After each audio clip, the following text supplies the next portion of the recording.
Okay, hi everyone. We're going live here on Facebook now. We're doing the recording of the podcast. And Lori, unfortunately, is not with us today. She is sick.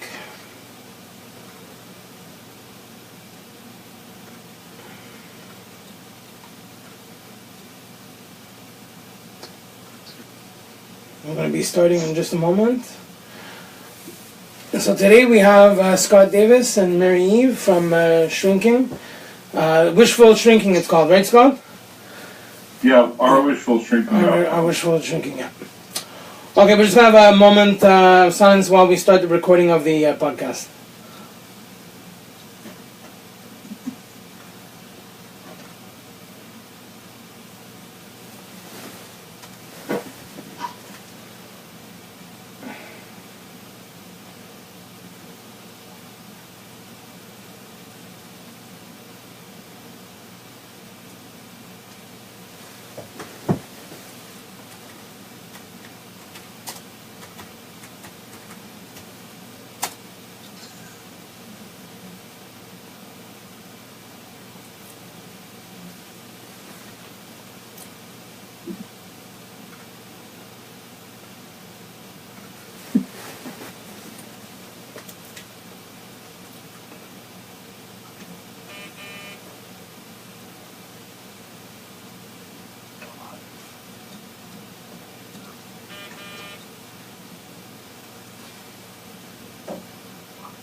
Thank you for tuning in to Sidekicks in the City. I'm your host, Jason J. Vietri, and this is the Sorry We're Not Sorry podcast.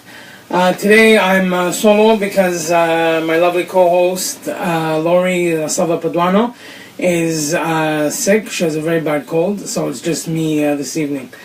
Today we have two special guests. We have Scott Davis and Mary Eve as well. Hi Scott, how are you? Hi Mary Eve. Hi, how you doing? Hello. They're from our Wishful Shrinking, and we'll be talking today about dieting and some bariatric surgery topic as well, and just being in better health and also being exercising, some motivation, and starting off on a new lifestyle. Before we get started with that, I wanted to discuss a topic in the news. From my understanding, Scott, you're from you're both in Montreal, correct? We're out here in Vaudreuil, Dorion, and so yeah, basically the Montreal area. Okay. But I'm originally from the United States, originally California, even though I don't really claim California anymore. I know a lot of my Californian friends, if they listen to it, they're going to get upset about that, but so be it. But moved up to Northeast Washington, where I joined the Navy, the United States Navy.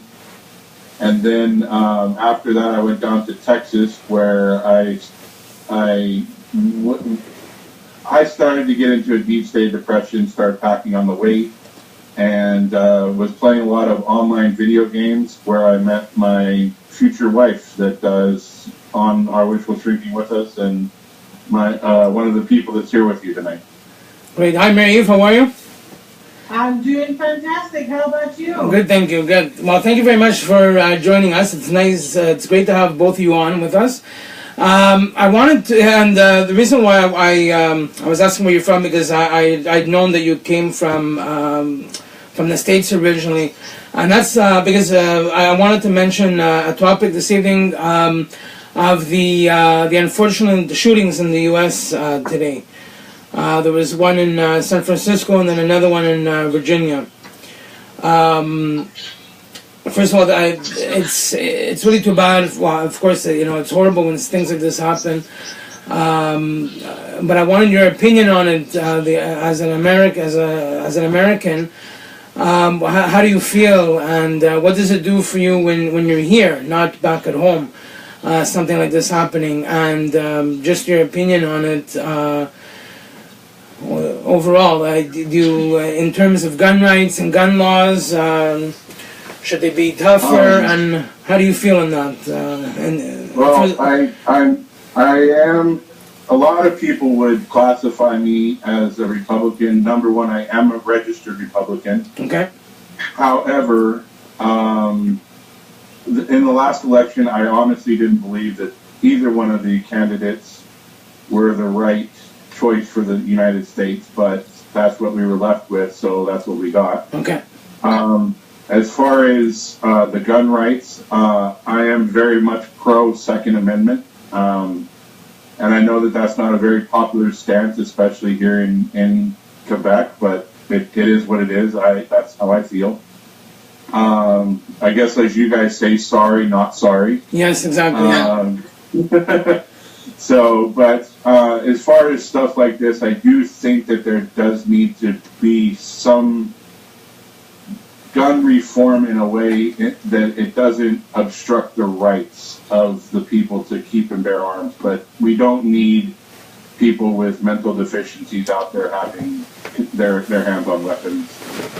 But most of the gun laws that do get written, and laws in general, are usually for law-abiding citizens. They affect law-abiding citizens, not other people, because I grew up, my dad was a reserve sheriff in the Los Angeles County Sheriff's Office, and I've known since I was probably about 5 years old where he kept his gun, and I still know where he keeps his gun. And I was never tempted by it. I guess it was through education that he gave me. But as far as the shootings, I think they're senseless, and something needs to happen to where we don't have that happening anymore. Do you feel like there is anything that can be done? Like in terms of, because I'll tell you one thing is that myself as well, I would be considered a Republican and a conservative here, and I am a registered member of the Conservative Party of Canada. I have mixed feelings when it comes to the gun rights in the United States. I understand that it's a law and there are rights, okay? I think that in terms of shootings, would today not have happened if the laws were different? I don't believe so.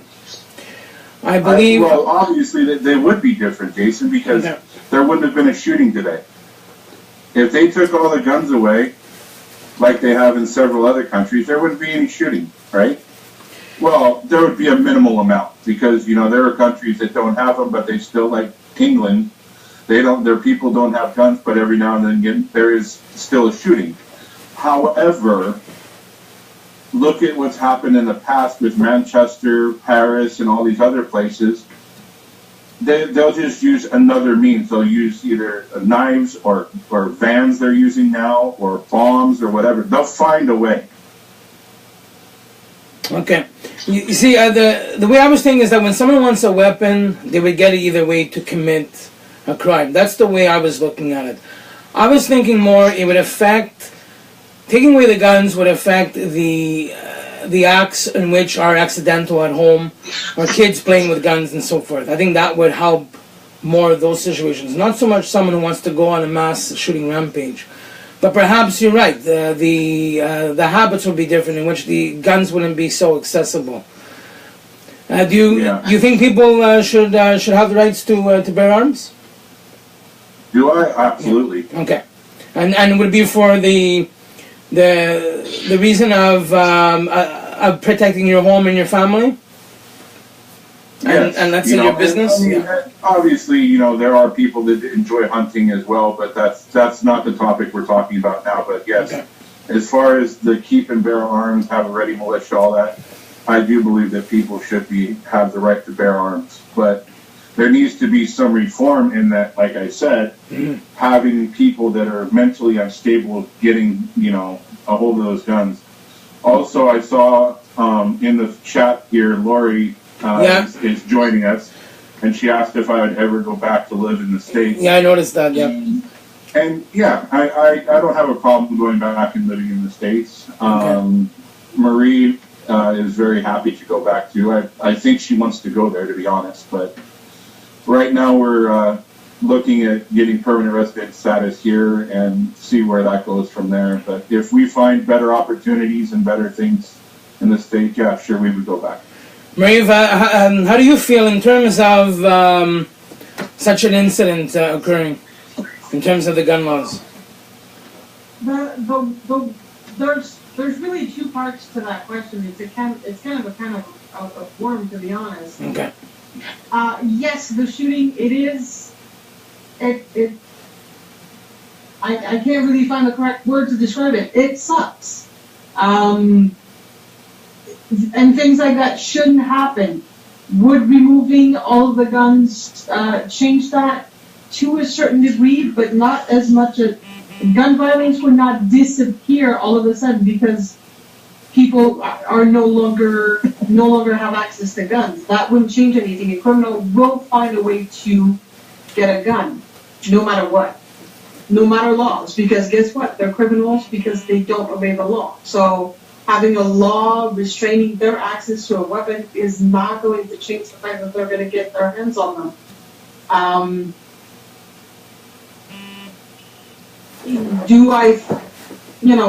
The one thing about people being allowed to have guns, and I know this sounds really weird coming from a Canadian, because not a whole lot of Canadians think that people should have a right to bear arms. And while I don't personally like guns or rifles or, firearms in general, I don't like them. It gives a person pause if you're unsure if the person that owns the house has a weapon, has a gun. You'll think twice before entering that house and trying to steal anything or trying to harm the people that are in there. Yeah, and I would feel the same way in terms of having the right to protect your family and to protect your home and or your business as well. That's something that I would agree with. In terms of the laws, it's important, I think, you're right, the taking away the guns, and I think some reform is needed in the sense that someone who is unstable who went on a shooting today, in both shootings, someone who has mental illness and issues like this should not be one of the people that has the rights in order to get the gun. So I think reform is needed, and I think that some tougher laws are indeed needed. But I also, again, I do believe in having the rights in order to bear arms, in order to protect your home and family. I think there's differences there, and there has to be tougher laws on it. So I appreciate your opinions on that. By the way, is there a way you could just go closer to your microphone, by any chance? Me? Yeah. Yeah, okay, perfect. Her or me? Both of you. It seems just a little bit of a distance there. I just wanted to make sure that we hear you properly. Well, we're trying to keep it in between us both, Great. so... No problem. Okay, before Aaron... Mike, Aaron O'Connor had a question. I don't know if he can go ahead and ask it at any time.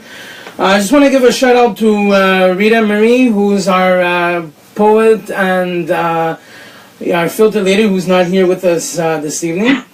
I wanted to say hi to her, and again, of course, Lori's listening, who, by the way, I just want to mention, she had a successful book signing at Chapters Indigo in Point Claire. For her book, the book which is also available at Chapters as well. The title of the book is, I just want to get it here. the High Priestess, Keza, the High Priestess, and it's available. There's a few copies on sale over there. She had a very successful signing over at Indigo, and she'll be. There's a few copies there available. So if anyone wanted a copy of her book, you could go over there to get it. The signing went very well, and I wanted to take the opportunity to congratulate her. It's Kefa, the High Priestess. Okay. And I just wanted to congratulate her on her successful signing over there at Indigo Chapters. And just a quick reminder that after this week, we're taking a 2-week break from the podcast. Lori will be away. She'll be visiting her relatives in Italy. We'll be back on Wednesday, July the 5th, for the podcast. So now I wanted to get to the topic. Okay, Aaron had this is off topic, but Aaron, I do follow indie wrestling, and which is very big in the United States. Aaron is just asking a question off topic. But yeah, Aaron, actually, it's funny you mentioned that, Mike. There's in the next few weeks, I'm looking on having some indie wrestlers come on the podcast, but I'll take that with you offline. So I wanted to get back to our Wishful shrinking, and Scott and Marie-Eve, if you can please describe it to us, what it's all about, how it started, and the whole idea behind it. All right. Let's start off with, is this a little bit better for the mic? Yes, it is. Yeah. Outstanding. What we're going to do is we'll pass it back and forth. We're on the phone, so okay. We'll just pass it back and forth so that you can hear it properly. Thank you. Anyhow, back to our wishful shrinking. Marie and I, more me than her, okay. but have been struggling with weight most of my life. I was, a little, heavier in elementary school, and there was points in junior high is what we have. I don't know what it is for you guys. It's somewhere around grade 8 for you guys, yeah. Where I did have to go and go on sort of a diet because of I did have a surgery, not weight related, and they needed me to keep my weight down so that they could do the second surgery. So I kind of had to go on a little bit of a diet then. And when I got into high school, I got involved in swimming and water polo. So with that much swimming going on, I really didn't struggle with my weight too much in high school. I mean, I was bigger than most of the guys because I like to eat and everything, but other than that, it was not really that big a problem. I was healthy, I was happy, and everything like that. Then after high school, I started to pack on the pounds. Before I went into the Navy, I got up somewhere around 300 pounds, and I had to lose it in order to get in. And then after the Navy, as I discussed earlier, I was out of the Navy, and I was playing video games. What I think, I mean, I was never diagnosed or anything, but it seemed like, looking back on it, that I just entered depression to where I would eat because I was upset, and then I was upset because I would eat, and it was just a vicious cycle. And a lot of people that are overweight would attest that at some point in their gaining of weight, they get into this cycle. Yes. Now, did you find that you were depressed because of the weight, or without the weight, you find the depression would have not been there? Well, when I got out of the Navy, I was discharged because of not being able to pass the physical readiness test. So that kind of upset me because I really did like my life in the Navy. I was in submarines. I was on the USS Ohio, SS GN 726. Okay. And I really loved the submarine world. It was a lot of fun. It really was. It's pretty amazing to me that you lost the amount of weight. No, I'm sorry. I just wanted to mention. I think it's pretty amazing. Sorry to cut you off there. I just want to mention that because I know the challenge. Okay, you losing the weight just to be able to get into the Navy. That's something on its own. That's very encouraging. Yeah, I mean, I wanted to get in, and it was basically after the 9/11 incident. Okay. I didn't have a steady job. I was working at a trailer park, living in there, and I would do work around the trailer park to pay my rent, and it would supply a little bit of money for food as well. Okay. And so I just joined up with a gym and started to lose weight to not only serve my country, but it also served as a means for a employment as well. Wow. I know, Scott, I gotta tell you that it's enough on its own, just going to the Navy to serve your country, which is patriotism at its best.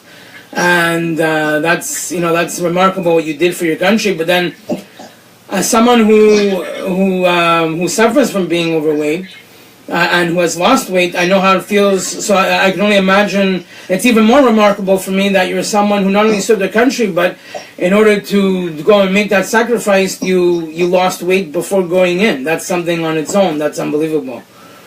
Yeah. Now, I can relate to your story nothing as to even coming close to serving my country, but I really wanted, at the age of 25, I really wanted to drive.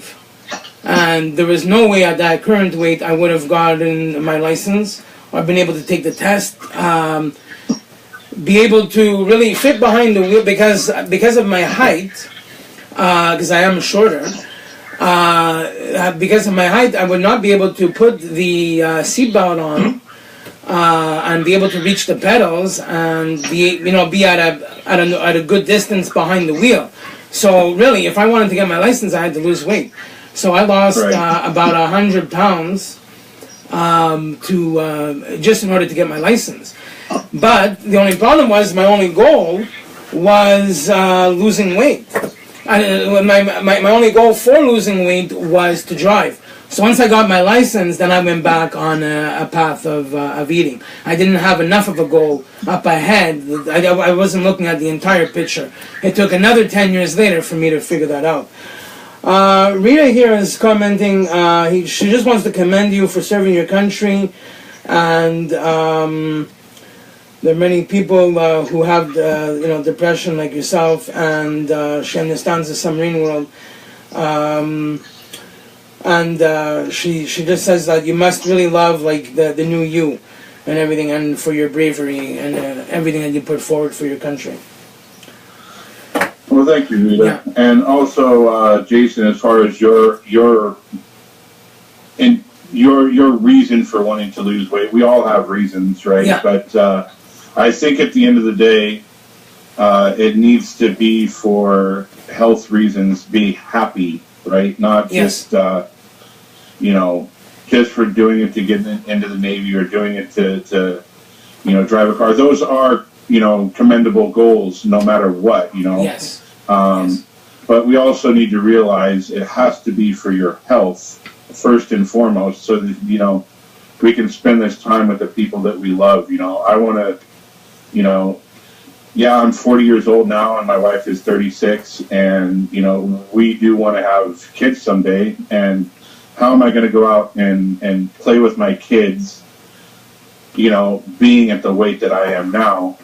And she already has to do so much for me. I don't want her to have to raise the kids and go out and play the games with them and do stuff like that. I want to participate in that as well. So we all have our reasons, but first and foremost, I want to spend more life with my wife, and I want her to lose weight and spend more life with me.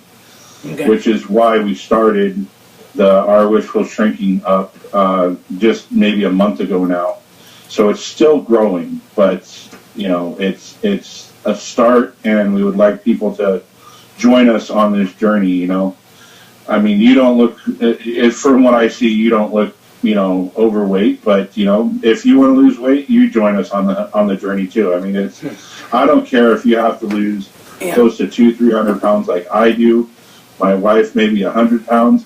or somebody that just wants to drop 20 or 30 pounds to get into that really nice bikini or whatever for the summer. It doesn't matter. We're here for everybody, and we also we also are not, you know, we're not going to discriminate against any way that you want to do it. If bariatric surgery or any sort of surgery is your way of getting to, you know, a healthier lifestyle because you tried everything else, then so be it. We're trying natural for us right now through just diet and exercise. Yeah, which, okay, I want to touch on, you just touched on a whole lot there for me.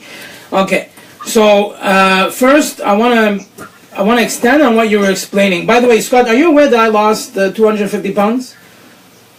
I was not aware of that. Okay. I know that Lori had said that you have lost weight, but I did not know how much. Yeah, okay, so I did have bariatric surgery, but but the thing is I lost the majority of the weight on my own.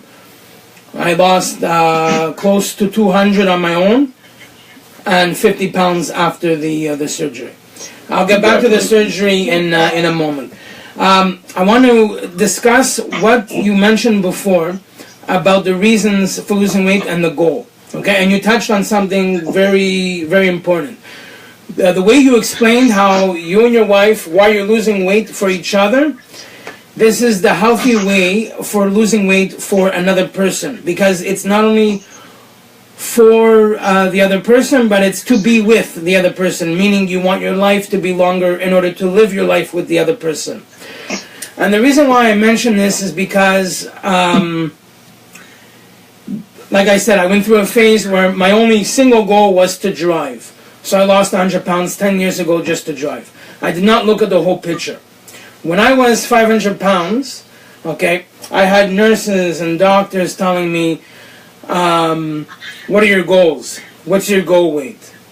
I had a moment of silence with a blank stare. I had nothing to say, but it took some time. Like, the only thing I wanted to do was lose weight. But we need to get into our mental state of mind in order to figure out why you want to lose weight. Because that's the only reason, that's the only way you're going to find out, do you love yourself enough to do it?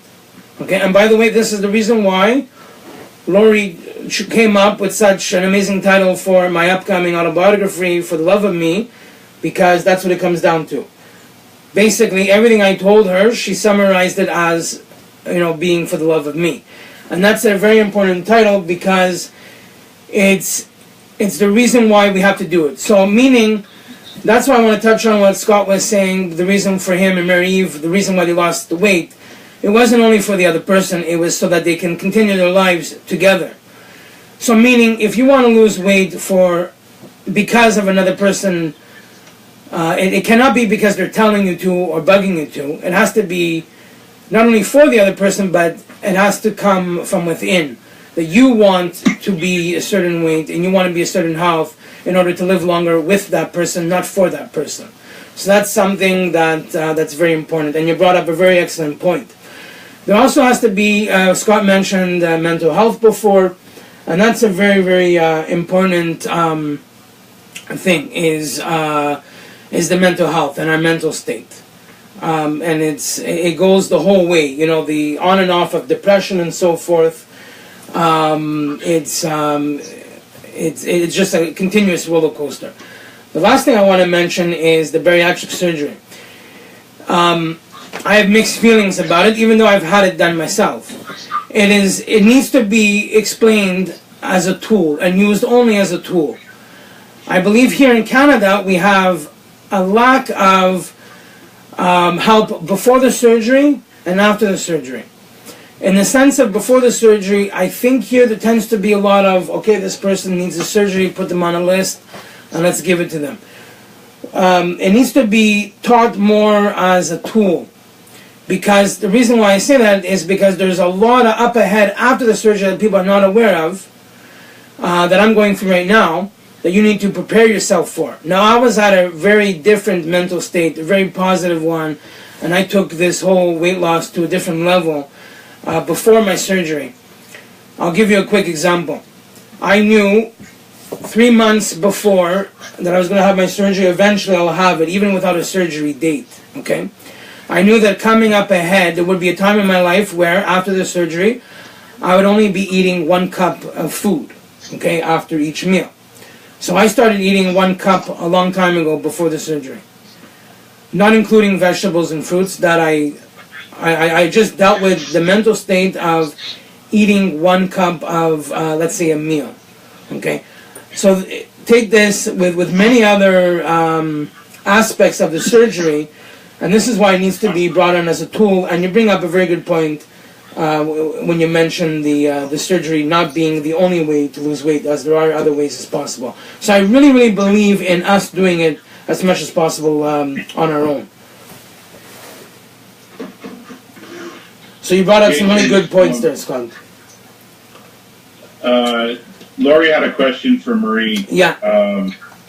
And Marie's prepared to answer that question, but for people that can't read it, okay. It was, Marie, you have worked around the food, you've worked around food in the past, being a manager of the fish department at your local grocery store. How hard was it staying away from binging or temptation? And I'll let her answer that. Yeah. Well, to be honest with you guys, I'm not a binger. I don't. When I was in my early 20s, I worked in a pastry shop, and I did all of my binging then. So when I started working in the seafood department, seafood it's an expensive staple, so when you're on a budget, it's not necessarily something you can binge on. So it wasn't really an issue as far as binging or staying away from temptation. I think I just had to. I was just thinking about, well, is this within budget? No, it stays there. But the one thing that would have been good had I been binging is at least most seafood is healthy. It has good fats in it. It does have, obviously, depending on what you're eating in the seafood, but the majority of it is very healthy. It does have some really good fatty acids in there that will actually help lower cholesterol. So had I been binging, it wouldn't have been that bad, I think. I think it would have been pretty good. And delicious as well. Actually, yeah. You bring up with Lori's question about the way you mentioned binging, if it would be an issue, because seafood is relatively a healthy food. My issue with food was more the sense of eating too much but a relatively healthy food. There seems to be a little bit of an echo there with your mic. Okay. Yeah, so that was my issue. What do you find, Scott, is your... By the way, Mary-Eve, how much are you involved with this, with the weight loss? Like, do you... First of all, let's see, what are your goals? And if you don't want to answer the question at this point, I'm asking both of you, how much do you currently weigh? If you don't want to share, it's fine. And what your goals are, how much weight you want to lose. I'll start off myself. I'm currently 230 pounds. I was, when I first started this journey, I was 520 pounds. Close to 5. To be honest, I could never get a proper a scale in order to weigh myself. I was weighed at one point at around 5'10" at one point. And then after that, I know for sure I gained weight, so I can't say for sure how much more.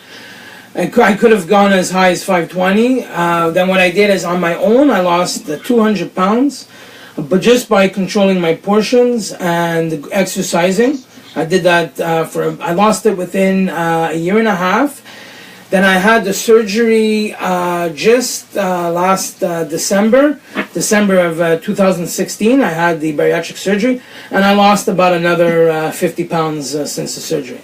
So if you want to share, by the way, I just want to mention your pages. Your website is our Wishful Shrinking, correct? .com. Yes, it's www, obviously, ourwishfulshrinking.com. Okay, and then you have a Facebook page? We also have the Facebook page. We're on Twitter as well. We're at ourwishful is all that they would allow me to put in there. Okay. We also have YouTube channel that we're posting some videos here and there. I think we have about 6 of them up right now, and most of them are just of me checking in on my way to working out. Great. I just want to welcome Walter David, who joined us, and Tanya Vignay, who joined us, and Tanya, who indicates that there's not enough support after the surgery. Sorry for interrupting you, Scott. No worries. But we're going to hopefully get some cooking videos up there, which Marie will answer as part of her thing. You asked her how involved she was, so I'll let her answer that. Okay. But as far as me, I am right now currently at 533, I believe I'm at. Okay. And there's no worry about asking us that. We're trying to be completely transparent on this, on this journey with everybody, because not every time you go into this journey are you going to have positive things happening to you. Yeah. You know, we got on the scale the first week, and it was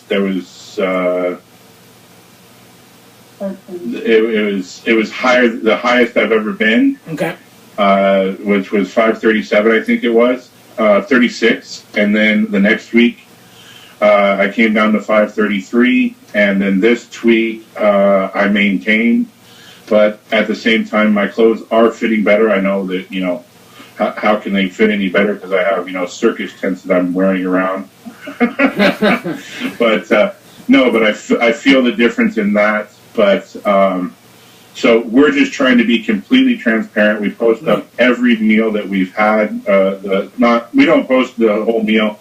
I write about. I have a blog that I write on our Wishful Shrinking, the website, and we disclose everything that we've eaten that week, and we also take screenshots of the program we're using. It's called MyFitnessPal. Oh, okay, great. Yes, yeah, I've heard of it. Yeah. And anybody that's trying to lose weight, or anybody that's into fitness, everybody knows this. They have millions of downloads.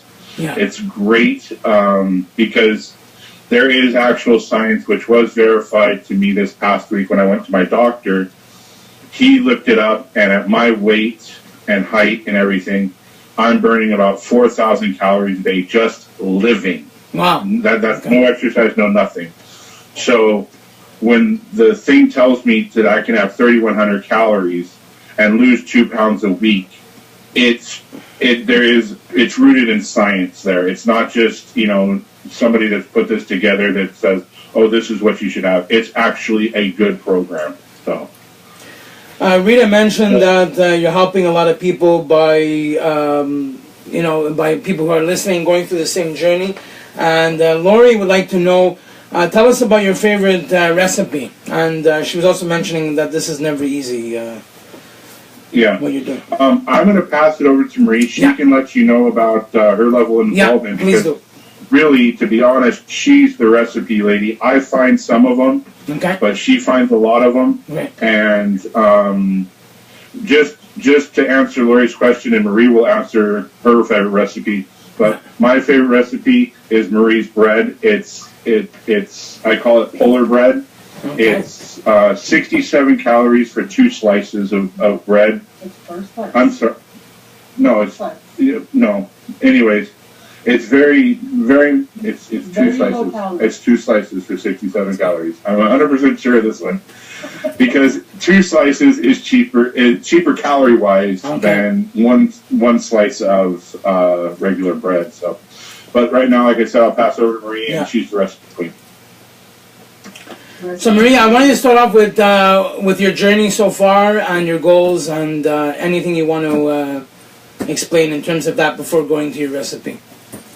So for me, I only started gaining weight when I got out of high school. In high school, I was doing a lot of sports. I was swimming. We were doing martial arts. My family had, back then, they had a taekwondo and jiu-jitsu school. So we were very much an exercise family. We would always do some sort of exercise together. When I got out of high school and I started on my own, I was taught by my parents to be workaholics. Okay. So you work as hard as you possibly can until you're exhausted at work. So I would come back home and just gave myself the excuse of, oh, I'm too tired of, oh, I just don't have time to exercise. And I started to pack on the weight then. And eventually it just became a way of life of, I'm home, I'm the fast food and it was easier to just call. For a very long time, I was living on my own. And cooking for one is not necessarily the easiest thing. Mm-hmm. And it's boring. So I would just call in fast food because it was quicker. So you bring up some, sorry, go ahead. Yeah. Well, no, that was basically it. So I just kept on packing the weight, and now I'm at 265. So Jason, you're the lightest one today. Yay! That's it's it feels very weird because something I wanted to mention, because before, Scott, you weren't fully aware like how much weight I had lost and everything. I do have to mention something interesting, that you're always, no matter how much weight you lose, you're always, to me, in my mind, I'm always obese, okay? I'm still a recovering obese person. Just like an alcoholic or a recovering drug addict, they always say that they're recovering. I still see myself. I agree with you more. Yeah. I'm sorry to cut you off, No, but please go I ahead. agree with that. Yeah. Food can be as addictive as marijuana, if you want to say marijuana, or cocaine, or alcohol. Anything that makes you feel good. I completely agree with that. Exactly. And you'll always be fat in your mind. Exactly. Maybe you won't physically be fat. Yeah. But you'll always look at that food like an alcoholic looks at a drink, even if he's recovering. He always wants it, and you're going to be the same way, I think. And so am I. I'm not saying just you, but people that are in our position will always see that. Okay. And like Marie, when you told me I'm the lightest one, I had to actually think of it. Oh yeah, why? Like in a flash of a second, I was looking at the numbers, because mentally I'm not. That's how you are. Yeah, I know. It's just to add on to what Scott was just identifying with. So one thing, it's interesting how you mentioned. So for Scott, it was emotional, and it seems to have been earlier on in life till now, and you, it seems to be more in your adult life, where like it was later on in life because of living alone. That's when you kind of put on the weight, and it was due to just not knowing what to cook, and it was easier for you to just turn to fast food. Yep. Okay, interesting. I want to say that in Scott's case, he's a big guy. His dad's a big guy. His sister was she had very gastric surgery as well. Okay. To help kick off the weight. So in Scott's case, while surprisingly enough, he is very healthy for a guy. Well, no, he's very healthy. No cholesterol, no diabetes. He's, except for his weight, the picture of health. In my case, even though I can't say exactly if I do, because I do not, unfortunately, have a family doctor. I'm on a waiting list. Yay! Okay, well, great. Okay. I know I'm not healthy. Mm-hmm. Want to quickly get to your favorite recipe? Just to let you know, we have about 2 minutes left in the podcast. That's a really hard one. I love food, but I don't have a specific favorite. Okay. I do have to say right now, my hummus I really like. Okay. It's a great snack. Low calorie, packed with proteins, and it's super easy to make at home. And also, I have a food blog up on it if you guys want to check it out. Yeah. Again, I want to encourage everyone to I want to encourage everyone to go on the Facebook page. It's called Our Wishful. Yeah, Our Wishful Shrinking is our Facebook page. Okay. The website is ourwishfulshrinking.com. Okay. YouTube channel is Our Wishful Shrinking. Okay. And our Twitter is Our Wishful. This is Our Wishful, I'm sorry. okay. Just to let you know, our podcast is going to end in about just under a minute, okay? But I want you guys, I'm going to continue going live just for another 4 or 5 minutes, even after the podcast ends, because I just want to say something to both of you.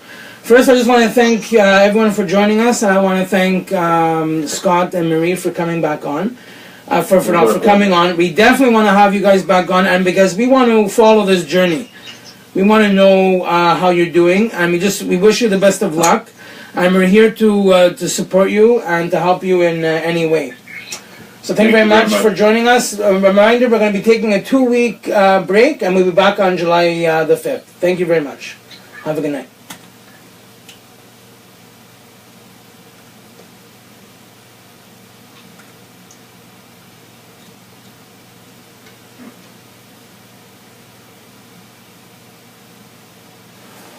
Okay, we're still live on Facebook. Our podcast has ended. I just wanted to, first I wanted to thank both of you. Just to let you know, we're still live on Facebook. I just wanted to give you some encouragement. First I want to, because someone who's done this, okay? And someone who's still doing this, because I'll always be doing this. My goal is to, I really want to see 200 pounds on the scale.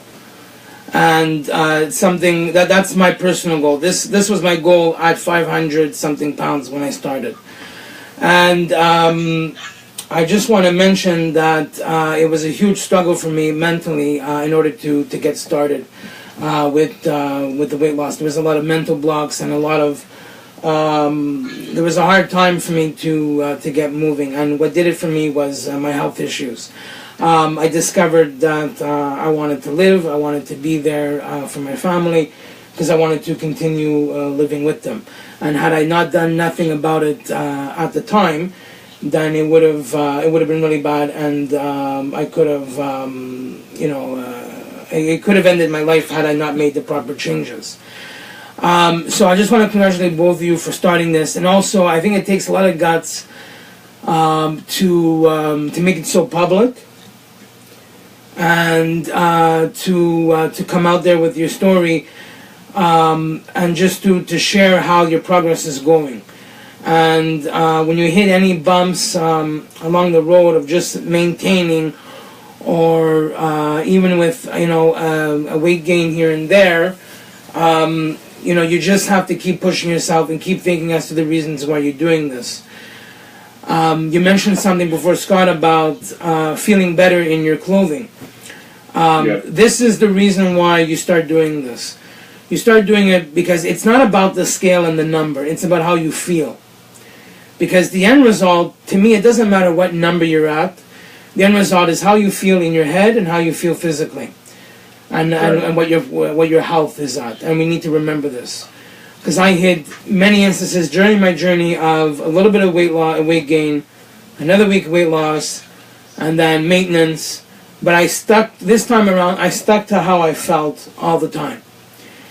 And I knew that I was, just by eating better, exercising more, this is more than I ever did my entire life. I'm 35, so I was 32 at the time when I started, 33. So I thought to myself, you know what, it's 30-something years that I never did this before. So I just kept reminding myself that I feel better, and I'm doing better.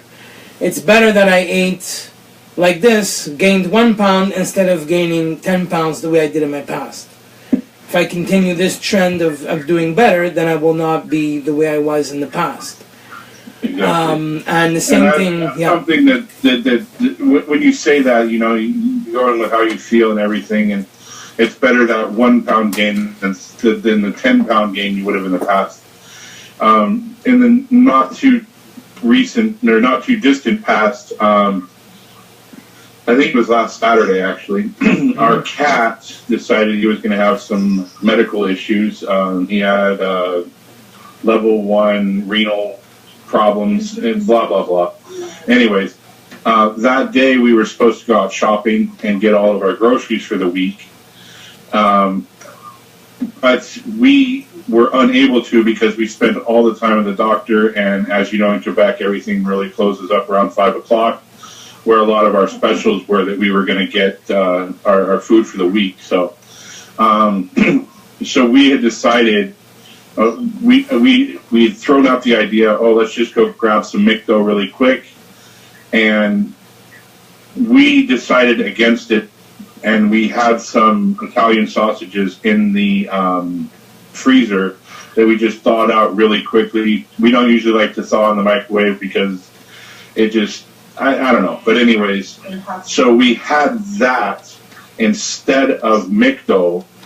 And then somebody had mentioned that it, you know, the hot dogs, which it's Italian sausage, if you want to call them hot dogs, whatever. I feel they're different, but they said this is fast food. While I agree on to a certain degree, I agree with that. However, we feel that knowing the calories that we had with that, it was half the calories that we would have had if we went to McDo. So we called it a win. Exactly. Very, very good point. Very, very good point. And like Maria's saying here, half an hour later we weren't hungry. When you go to McDo, yeah, you're going to be full right now. But in a half hour, you're going to be hungry again. Exactly. But people need to remember this is a journey, and it becomes a lifestyle. And yes, very much. You can't. There's no pill that's going to fix this. There's no equation. There's tools. Okay, the exercising is a tool. The gym is a tool. Eating less is a tool. All these are tools. In the end, it's what we do. It's our actions. And right. Sometimes, you know what? At one point I lost 180 pounds, and I was just completely stuck. The reason why it did not depress me or get me down is because I kept reminding myself, even after a month and 2 months of not losing any more weight, after losing 180, it just reminded me, I just kept reminding myself that I lost 180 pounds, and there's no way I'm going to fall into a depression because I'm not losing anymore. Just because of that doesn't mean I need to eat more and then gain everything back. So I just kept telling myself, it's better this than gaining back the 180. So I kept reminding myself that. And then that's how I discovered that it was time. I needed another tool, and which was the surgery. So that's why I was so well prepared for the surgery, because I went a long time with doing it on my own first. And that's where there's a lack of help with this. So I wanted to give you some words of encouragement for you guys, and please feel free to always reach out to me whenever you need some motivation or help or any advice or anything. Because in the end, we're always obese, like I said. Doesn't matter. I can become 100 pounds tomorrow, and in my head, I'm always obese. And I always have that addiction. That addiction moves on endlessly. It's always there. There's even moments I could say, I wish I can go back just for a day to my old ways. That's how severe it gets. But I have it very well under control. I feel a lot healthier, and I'm healthier mentally because of it, but it's always a struggle. So I just want to congratulate you both, and continue going, don't stop. And thanks again for joining us. And I can't encourage you guys enough more. And we'll definitely have you guys back on in order to follow up with you to see how it's going. So I definitely I encourage everyone to check out our Wishful Shrinking. Scott and Marie, thanks again for sharing your story. Is there anything else you want to add before we end the live session? I think I'm good, Marie. Right. We're good here too. Okay, great. Well, thank you very much, and we're definitely going to have you guys back on. Thank you. Thank you. Take care.